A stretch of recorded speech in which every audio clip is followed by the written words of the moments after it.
This attack on one Mr. Lennon came out the blue the other day on the Mark Stein show from Telford grooming gang victim Samantha Smith while they were talking about political correctness.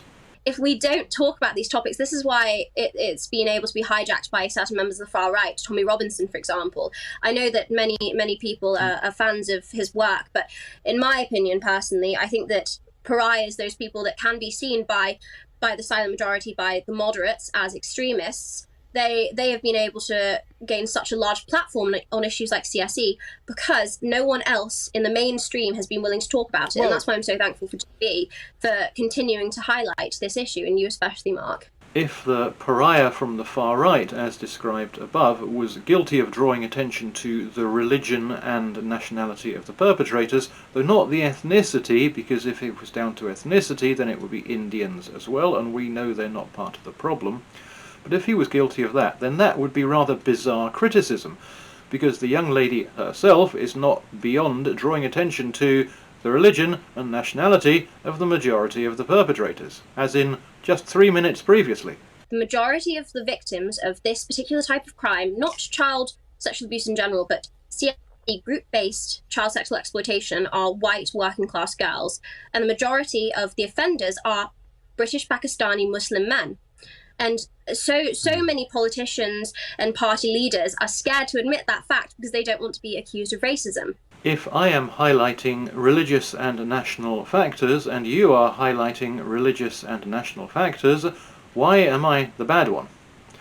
And Mark Stein's reaction couldn't exactly be described as a bitch slap, but it came about as close to that as you could come without actually being one. No, well, but the point about Tommi Robinson is that if all the so-called respectable people, if the nice Labour Party and the nice Liberal Democrats and the nice moderate squishy Tories don't talk about it, the only guy left in England who's going to be talking about it is Tommi Robinson. I mean, he fills the vacuum caused by the silence, and the silence is evil, which is why we do have to keep talking about it. Not so much as a word of, yes, I agree with you, you're absolutely right, from Mark Stein. No criticism whatsoever, in fact, of her target.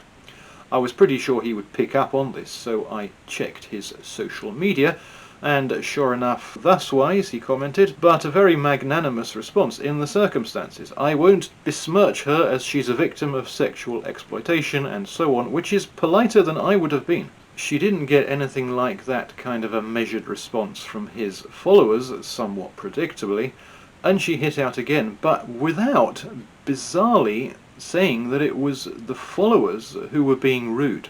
On Tommi Robinson's Telegram group, I have discovered that I am being called, followed by this litany of insults. In the first place, what do you expect when you attack somebody out of the blue for no good reason, and somebody who has essentially supported you? And in the second place, do you notice that she made no mention of his response, which was very polite, arguably excessively polite in the circumstances? Why was that, angry young lady? Why would you make vague references to his social media and not clarify that his response was very different, the polar opposite of his followers' responses? Why would you lead people to conclude, to imagine that he was being rude, when absolutely the opposite was the case? I don't know if I'm sensing here a slight pushing at the door of mainstream media acceptability, where one of the boxes that needs to be ticked is a good bashing on the target in question. And if it's justifiable bashing, if it's kind of truthful, well, that's okay. But if we can make some stuff up, if we can lie about him, then that's all the better. I'm not sure if I'm possibly seeing a bit of pushing at this particular door here. So it might not be a bad idea if you were to grab a screenshot, as I did, of his dignified response, and maybe post it to Herr Stein on his Twitter account. All sympathies and all that to a long-term victim of our bearded brethren, but groundless attacks on somebody who is basically an ally shouldn't be tolerated. And she shouldn't be using Mark Stein's show to basically spread lies. And I guarantee she won't be out there next time she's on saying, oh, by the way, I did actually fail to mention that he was very polite and it was his followers who were being rude to me. I somewhat doubt we'll be seeing that anytime soon.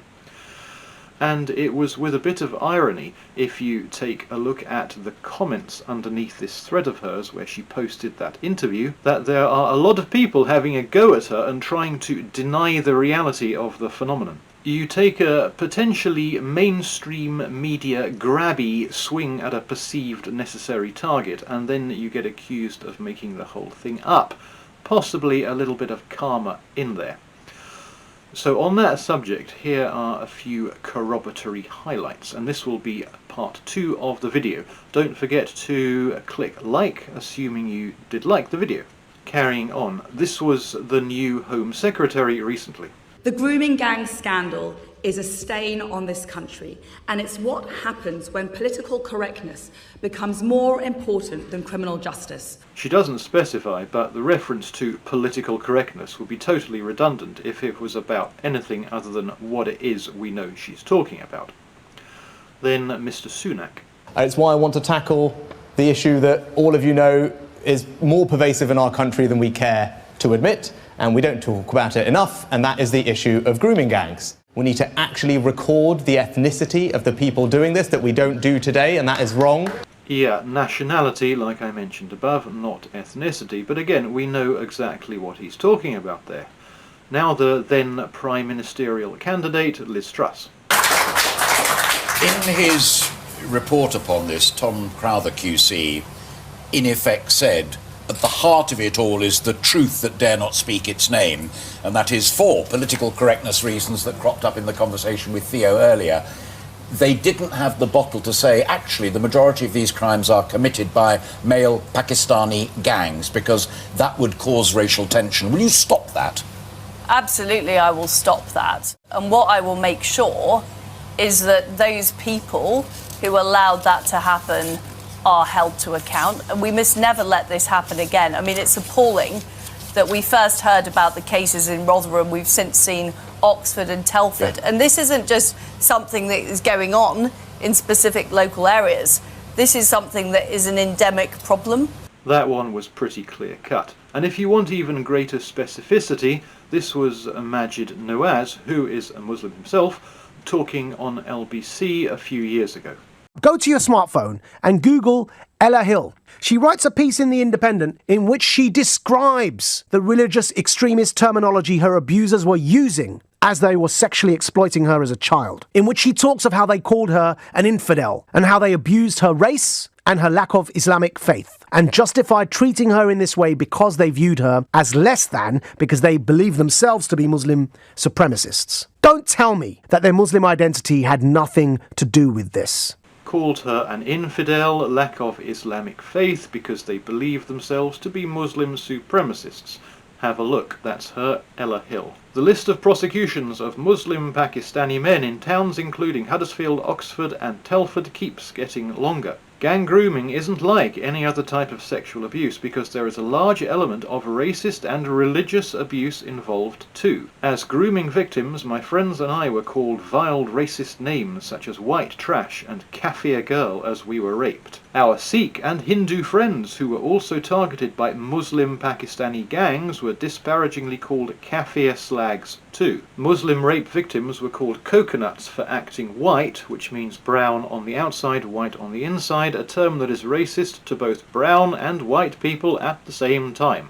A quick image search using right-wing and left-wing sources, including the BBC, by the way, also points only in one direction, and we might as well spice this one up by playing Spot the Non-Muslim, because that's the claim here, isn't it? Oh no, it's not just about Islam, it's everyone. Oh really? Well, have a look at this. This is a Bradford gang, 6 out of 6, I think, 20 from Huddersfield, and here we have to remove the Sikh, so 19 out of 20. Newcastle, 18 here, and we need to remove him and him, so that's 16 out of 18. This is Oxford. I've had a good look, and I cannot see any candidates for removal, so 21 out of 21. 8 from Rochdale, and we need to remove Mr. David Law, I believe, according to the caption, so 7 out of 8, and then 6 from Rotherham, and no candidates for removal, so 6 out of 6, and finally this is Telford, and that, I believe, is 7 out of 7. I counted 4 non-Asians out of 86. There will certainly be some misidentifications on my part in there, but even if I got 9 or 10 wrong, you'd still be looking at approximately that 84% figure as suggested by Quillian a few years ago. So on the basis of the totality of the evidence, the jury was out and back a long time ago, and comments like these are just ignorant. As, of course, are the comments posted by his supporters on his Telegram, though not by him, it bears repeating. You have to wonder why she failed to mention that at all, or for that matter, where any of this actually came from. If we don't talk about these topics, this is why it's been able to be hijacked by certain members of the far right, Tommi Robinson, for example. I know that many people are fans of his work, but in my opinion, personally, I think that pariahs, those people that can be seen by the silent majority, by the moderates, as extremists,